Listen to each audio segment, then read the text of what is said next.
So hello guys, I'm going to show you how to create your own custom Reshade preset. So let's get started.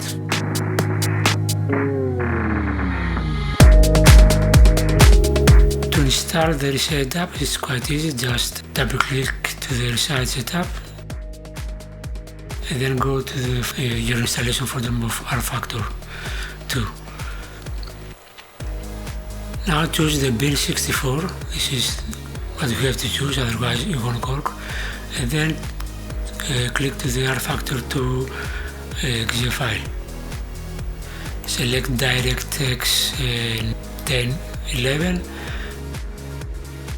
just select the effects you want to install and you're ready to go.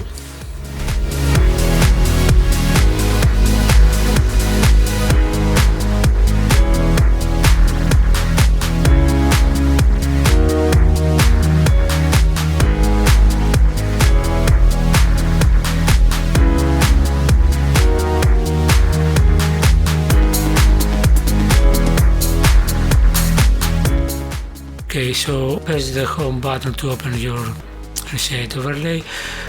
Just make sure you change the overlay key with something different than the home key, because it interacts with your camera settings in your game.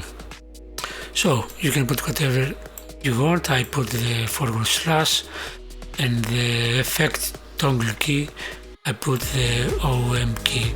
So yeah, go to the home page. First thing I want to add is adaptive tone mapper, so give it a punch. Just make sure you don't have to make it too much strong and not too much overexposed. So the second thing I add is a Technicolor effect. Add some nice brightness. You can play around with the settings. I usually don't overdo it.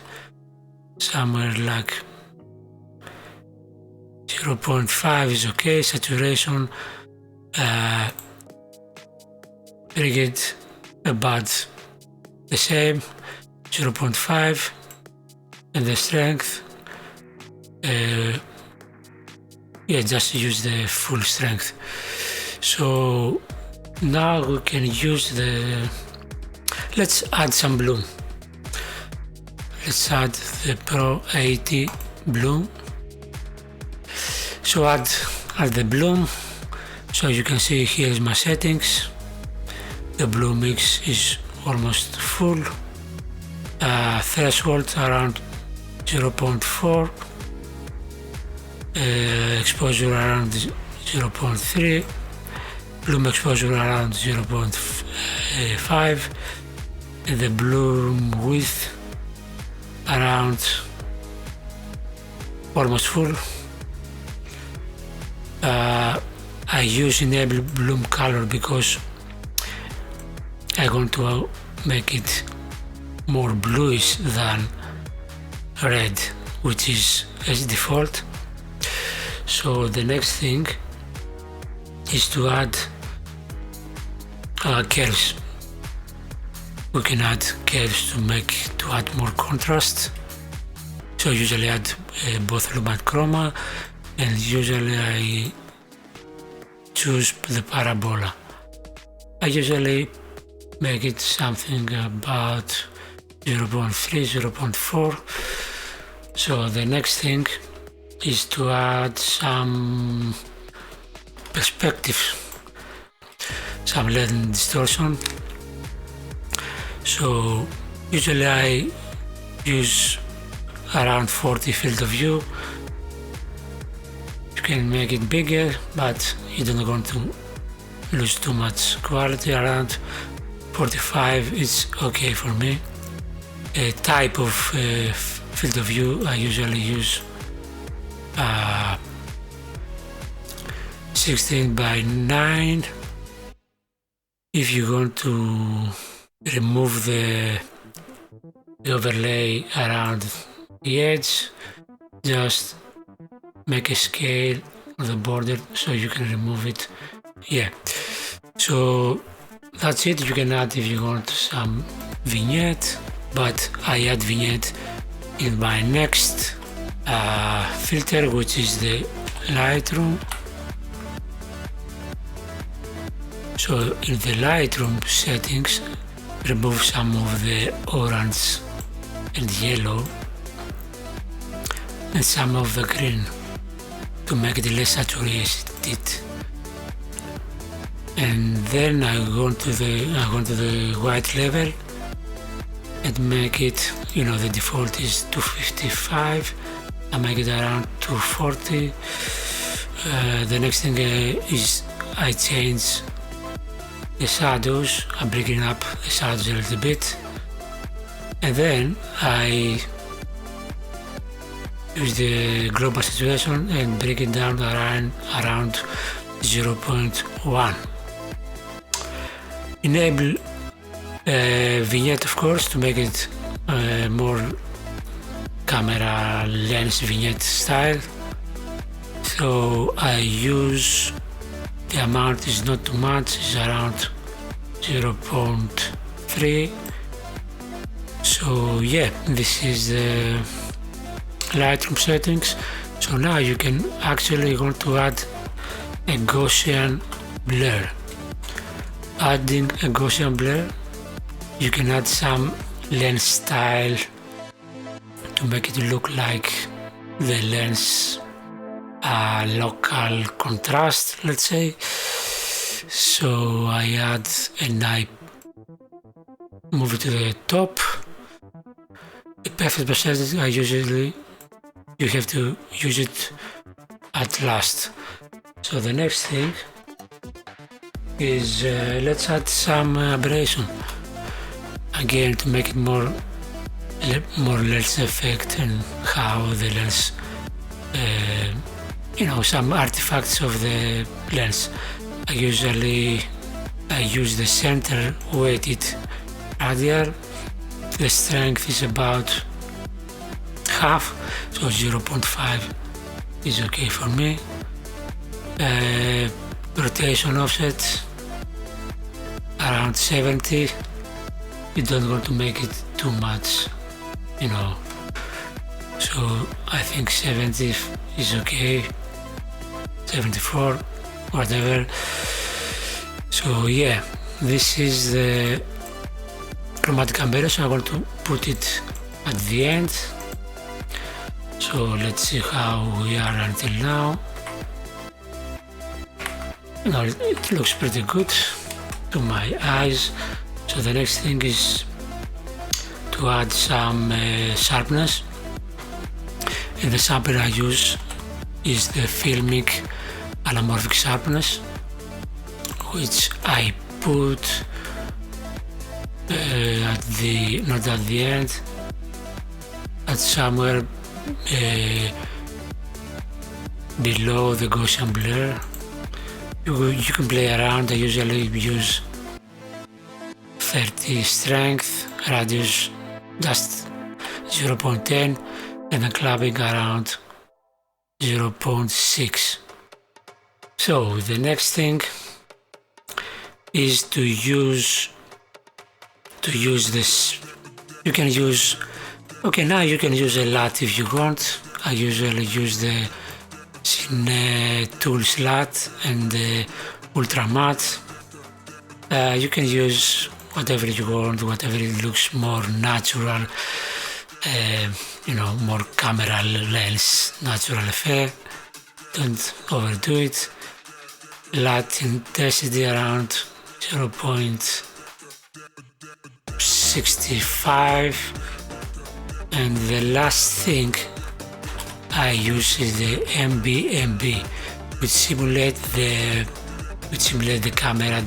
camera moving, camera shake, or lens sensor shake, you know, like the. So I add the MBMB to make it to add some rolling shutter effect.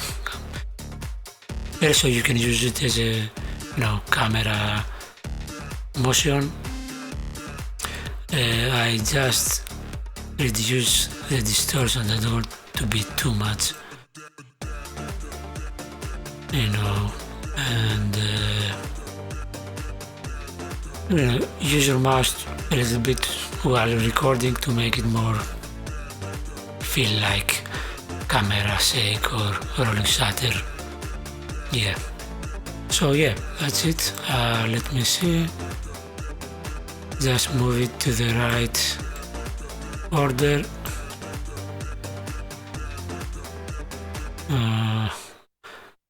I think we are okay. Okay, maybe we can add some S-curve. You can make it more punchy if you want. So I usually add these settings. So yeah, that's it. Let's see some before and after. As you can see, let's press the play button.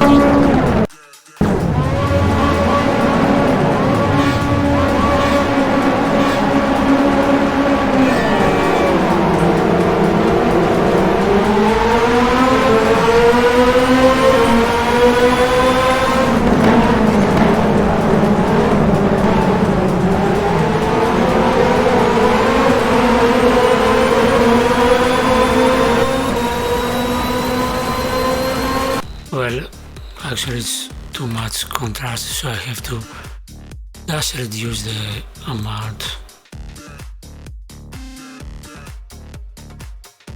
Yeah, something like that. Maybe I want to remove some of the contrast. Alright, let's see before and after, looks good.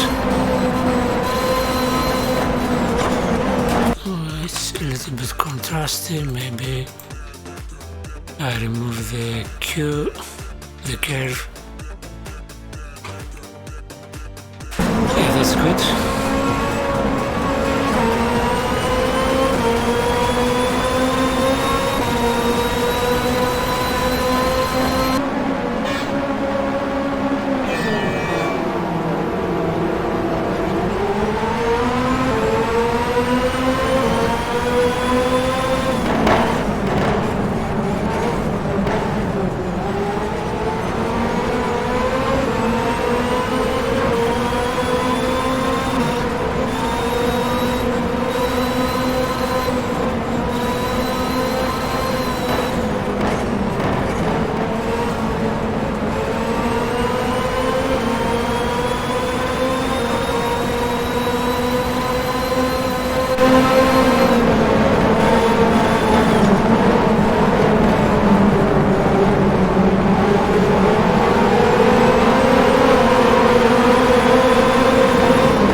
So that's it guys, hope you enjoyed. Let me know in the comments if you have any questions.